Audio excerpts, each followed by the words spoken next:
is Randy Farris, head basketball coach at Central High School, coming to you from Cascade Sports, the home of the student athlete.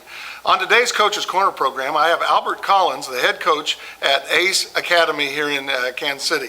Coach, pleasure to have you on the program. Sir. So you and I are rivals. We coach against each other in the Interscholastic League. What's it been like for you being a part of the Interscholastic League? It's kind of a tight fraternity. Yes, I can say our fraternity, our Interscholastic League coaches really get along with each other. I think we have a lot of respect for each other, and we also help each other, in multiple ways. Yeah, and something else I've noticed, the kids will cheer for each other at the drop of a dime.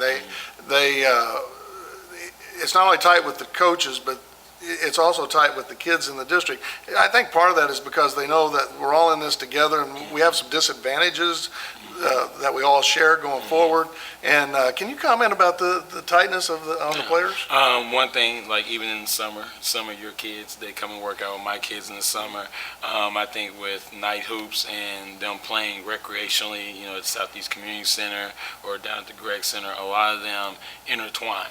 And with my school and our boundaries that are set at present, some of your kids live down south towards my kids that go to school here, so they interact and they pass each other, and they have a really good respect for each other. Well, and it's kind of a funny thing, and I know you've experienced this too. Sometimes you have to pick up kids, and sometimes they'll say, well, pick me up at South East, or sometimes I pick them up at because the Boys and Girls Club is so close to us on Cleveland there. Correct. So sometimes I'm picking kids up or dropping them off after practice or something at those places, and it is kind of interesting that they do that. Well, you mentioned the Kansas City School District. There's going to be big change next year because of the closing of Southwest High School, and it's probably going to affect your program probably more than the rest of the district. Can you tell our viewers a little bit about what's going to happen with that next year? Yeah, in theory right now we're waiting for the board to make a decision, make a decision on February 24th. And that's where the master plan that's been put out right now is that Southwest and AC Prep will coexist in one school, which would be AC Prep facility. So we might go back to the name KC Southeast, which would be good for alumni to be able to come back. But right now it's looking like they're going to have two schools in one, but we will have one high school team. So you have one football team, one basketball team, one baseball team, one volleyball team.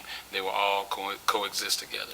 Yeah, that'd be interesting. I wonder if they're going to come back with that old Columbia blue and red Southeast colors. Those uniforms they had were so cool back in the day. But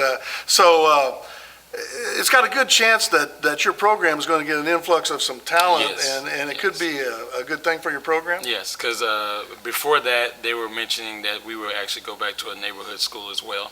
So I think they're going to keep the early college campus theme, and they're also going to keep the AC Prep theme, depending on where the kids started. So that way, kids that were going on the African-centered education, they could be able to keep going down that pathway. So if they did that, then they also open up to a neighborhood school, change the boundaries, it will open up a lot more students. And it sounds like the thinking is that they're putting kids in different tracks that the kids want to go on. And I've also heard that at each of the other schools, there's going to be a college prep track that's going to be emphasized more. Correct. And sounds like those changes are going to be beneficial for the students. And I believe so. I think overall for the district, because along with athletics, we're trying to make sure kids are college ready. And so making sure they're college ready in the classroom and on the athletic field or court is where we're trying to go. So I think they're in the right way. Okay, now, so in terms of basketball, we've got the district tournament coming up. I've had the other coaches that we've interviewed today because we're here at the site of the tournament at Interscholastic Fieldhouse, and the tournament will be starting here in like a week from Monday. So can you comment, as I've asked the other coaches, what a crazy district this is and how loaded it is with talent? Yeah, it is. I mean, you look at everywhere we go, even with the charter schools, because most of the charter schools have our kids. So you look at how you put our schools in the environment where now we're about to knock each other off. It gets interesting when it comes to seeding. When you have a couple coaches maybe get mad because they didn't want to play somebody or they felt they were a higher seed, it just lets you know the competitiveness of our district. Well, it does, and those of us that are coaching in the district, we play extremely difficult schedules, and Yes.